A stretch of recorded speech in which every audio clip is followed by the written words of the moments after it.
Un fleuve peut être détourné, mais il finit toujours par retrouver son lit.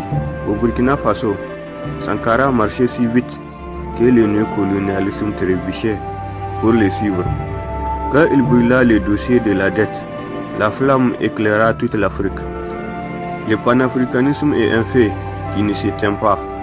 Il voulait nous vendre, nous coller, nous faire taire, mais nous sommes l'encre qui dévore des traités. Nous sommes les tambours qui couvrent le coup des canons.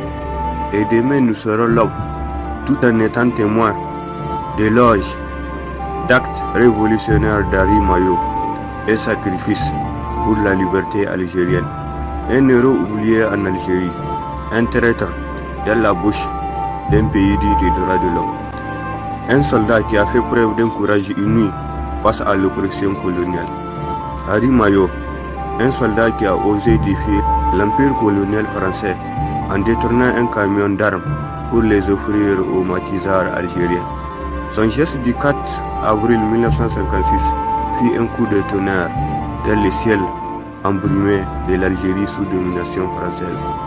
Comme le disait son propre manifeste, ma place est aux côtés de ceux qui ont engagé le combat libérateur.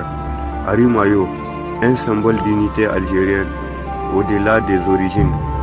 Mayo a brisé les barrières raciales en proclamant, je cite, « Je ne suis pas un musulman, mais je suis algérien ». Son engagement prouve que la lutte pour l'indépendance transcendait les clivages ethniques. Un message brillant dans une guerre souvent réduite à des oppositions simplistes. Son histoire souvent occultée en France reste un symbole de la résistance anticoloniale.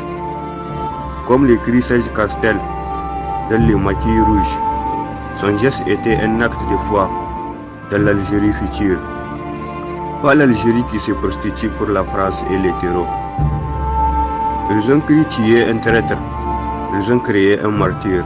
Son sang a coulé dans la terre algérienne, et cette terre un jour a fleuri libre, avant de courir à petit feu par des accords coloniaux.